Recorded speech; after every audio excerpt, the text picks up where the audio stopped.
नमस्कार मेरे प्यारे बच्चों, स्वागत है आपका आपके अपने यूट्यूब चैनल पर।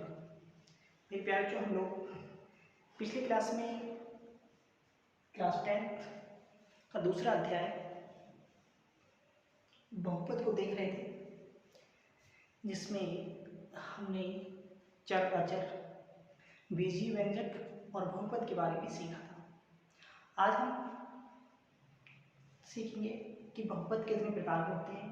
जिसमें मैंने आपको कहा था कि बहुपद दो प्रकार से बहुपदों को दो प्रकार से वर्गीकृत किए गए हैं। नंबर 1 घातों के आधार पर और नंबर 2 पदों की संख्या के आधार पर। ठीक है, तो आज हम स्टार्ट करेंगे। आज पहले जो हम करेंगे वो बहुपद के प्रकार जो होंगे घातों के आधार पर बहुपद के प्रकार। ठीक है, तो देखते हैं मेरे प्यारे बच्चों घातों के आधार पर बहुपद के प्रकार कितने होते हैं। ठीक है, देखते हैं मेरे प्यारे बच्चों।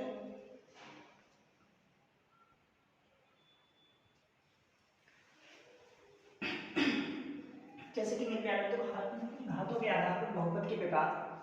घातों के आधार पर बहुपद निम्न भाग यानी जो घातों के आधार पर बहुपद को निम्न भागों में वर्गीकृत किया गया है। ठीक है, उन्हें जैसे अगर शून्य घात है तो आप शून्य घात बहुपद कह सकते हैं, और यदि बहुपद की अधिकतम घात 1 है तो आप उसे रैखिक बहुपद या एक घात बहुपद कह सकते हैं। और यदि बहुपद की अधिकतम घात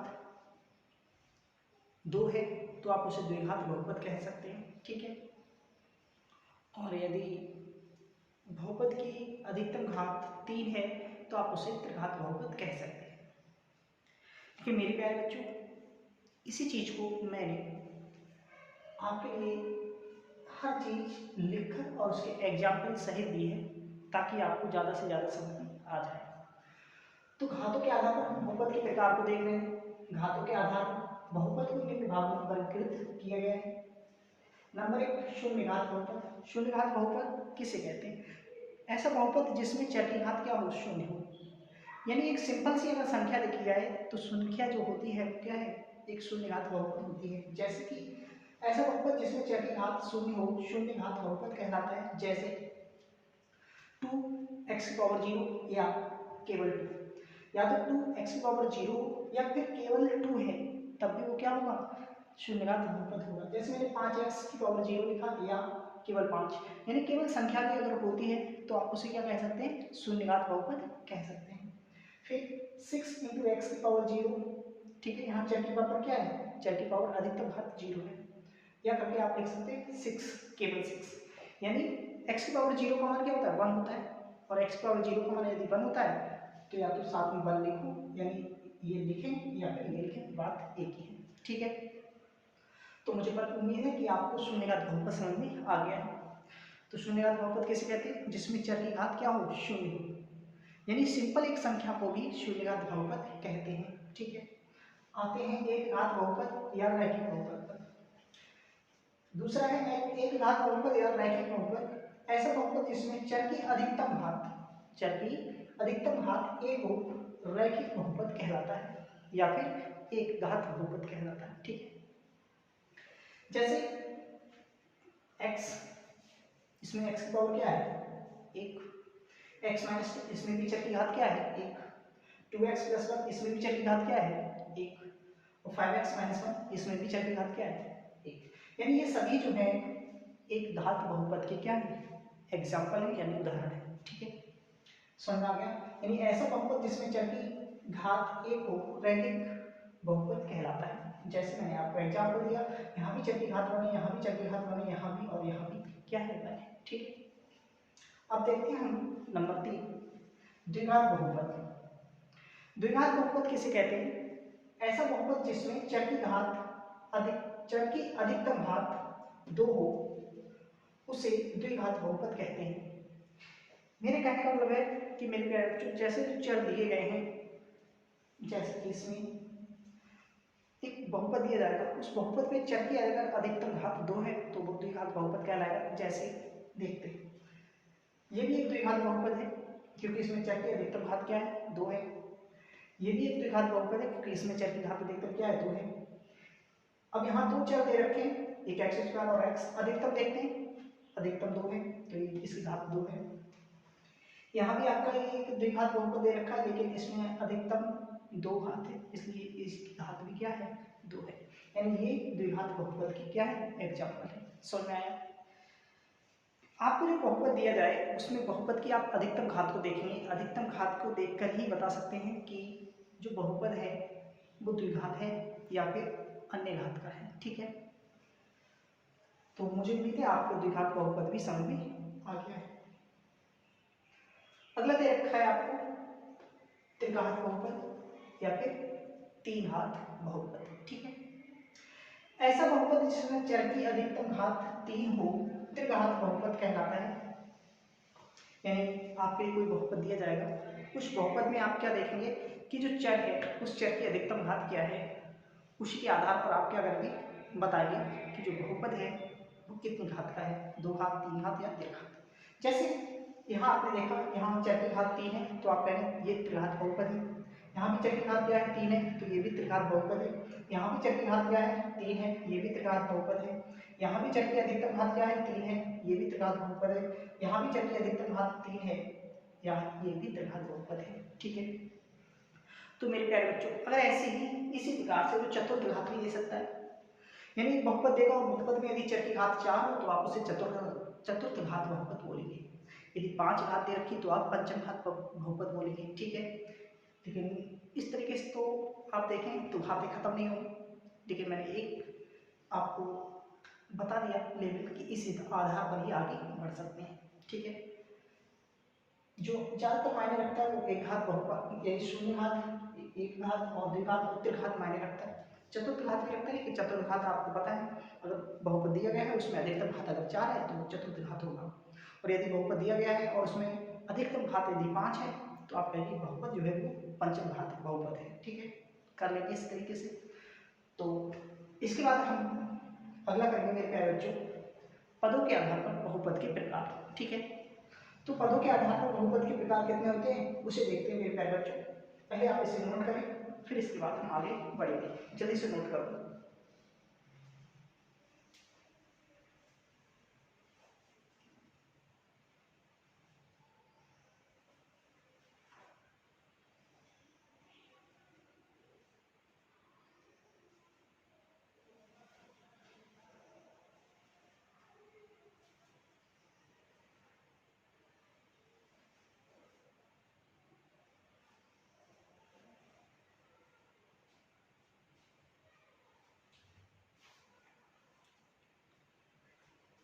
स्पीड के साथ मेरे प्यारे बच्चों जल्दी से नोट कर लो आप अपनी कॉपी पे।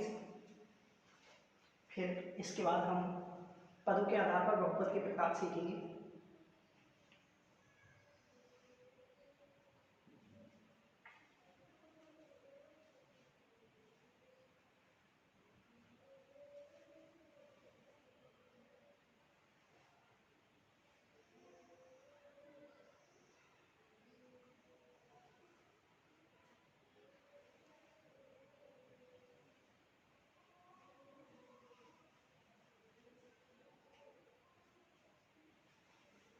देखते हैं मेरे प्यारे बच्चों हम पदों के आधार पर बहुपद के प्रकार। ठीक है, तो मेरे प्यारे बच्चों ये है आपका पदों के आधार पर बहुपदों की संख्या। पदों के आधार पर बहुपदों की संख्या फाइंड करने के लिए आपके लिए प्लस माइनस पर ध्यान देना होता है। ठीक है, अगर कोई संख्या इस तरीके से गुणा में है ए बी सी, ये आपका एक पद ही कहलाएगा क्योंकि इसमें कोई भी प्लस माइनस नहीं लगा है। ठीक है, यानी आपको अगर पदों की संख्या देखना है तो उसमें प्लस माइनस को देखें, उस आधार पे आप बता सकते हैं पदों की संख्या कितनी है। ठीक है, अगर कई संख्याएं हैं जो गुणा में है और गुणा में उनका जो पद रहेगा वो एक ही रहेगा।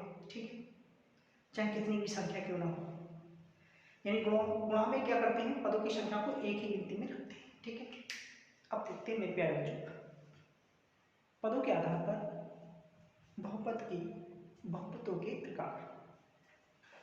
पदों की संख्या के आधार पर बहुपद के प्रकार।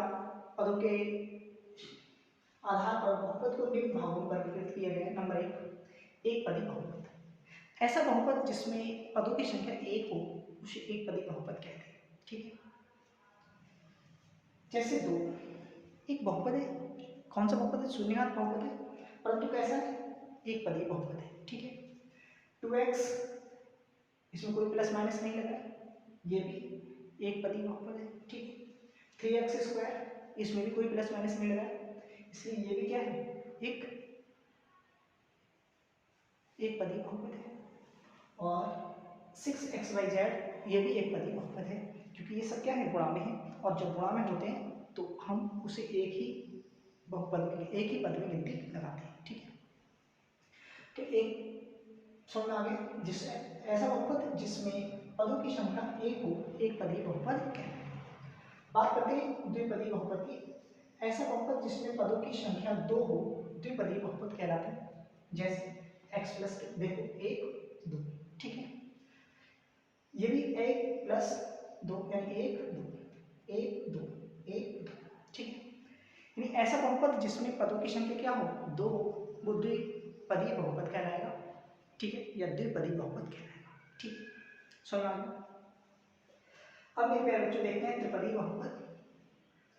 त्रिपदी बहुपद ऐसा बहुपद जिसमें पदों की संख्या 3 हो तो उसे त्रिपदी बहुपद कहते हैं। त्रिपदी बहुपद जैसे 1 2 3 1 2 3 1 2 3। आपने देखा ये भी एक त्रिपदी बहुपद है, क्योंकि इसमें पदों की संख्या 1 2 3। ये भी त्रिपदी बहुपद है, क्योंकि 1 2 3 इसमें भी पदों की संख्या 3 है। 1 2 3 यहाँ भी पदों की संख्या 3 है, ये भी त्रिपदी बहुपद है, ठीक है। अगर मेरे प्यारे बच्चों में लिखूँ AB BC और CA, ये भी त्रिपदी बहुपद है, 1 2 3 ये भी त्रिपदी बहुपद है। समझ आ गया? क्लियर है? अब मेरे प्यारे बच्चों एक पदी द्विपदी और त्रिपदी आपने पढ़ा। यदि 4 पदों में होता है कोई बहुपद तो उसे बहुपदी है। 4 या 4 से अधिक पदों में है, यदि कोई बहुपद 4 या 4 से अधिक पदों में है फिर वो बहुपद कहलाता है, यानी वो बहुपदीय हो जाता है, उसमें पदों की संख्या बहुत हो जाती है, ठीक है। कब? जब 4 या 4 से अधिक पद हो जाए तो उस बहुपद को हम क्या कहते हैं? बहुपदीय बहुपद कहते हैं, ठीक है।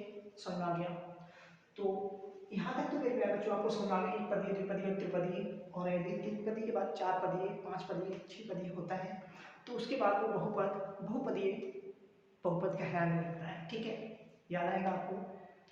तो मेरे प्यारे बच्चों हम जो बहुपद है उसके प्रकार पढ़ चुके हैं। अब हम इसके बाद बहुपद की घात उसके गुणांक के बारे में पढ़ेंगे, ठीक है। तो मेरे प्यारे बच्चों पहले आप इसे नोट करो, फिर हम इसके बाद जो है बहुपद की घात के बारे में बात करेंगे, ठीक है। नोट करो।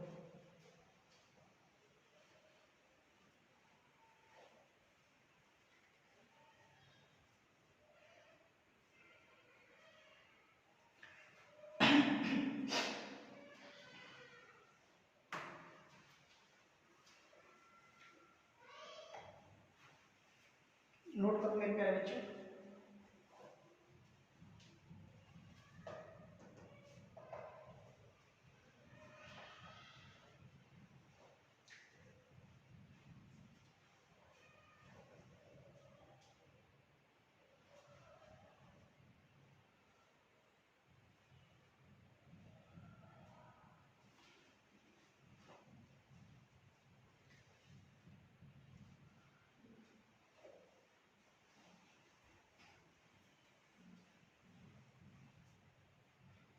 तो मेरे प्यारे बच्चों आज की इस वीडियो में हम लोग यहीं तक रखते हैं। अगली वीडियो में हम लोग बहुपद की घात उसके गुणांक के बारे में विचार करेंगे। फिर अगली ही क्लास में हम इस चैप्टर को भी स्टार्ट कर देंगे, ठीक है। तो मुझे उम्मीद है मेरे प्यारे बच्चों आप लोगों को ये चीज़ समझ में आई है, और इस चीज़ को आप एक बार देख लेंगे और फिर आपको समझ में आ जाएगा, ठीक है। तो आज के लिए इस क्लास को हम करते हैं बंद, अगला करेंगे नेक्स्ट क्लास में, ठीक है। तो मेरे प्यारे बच्चों आप सभी के लिए नमस्कार।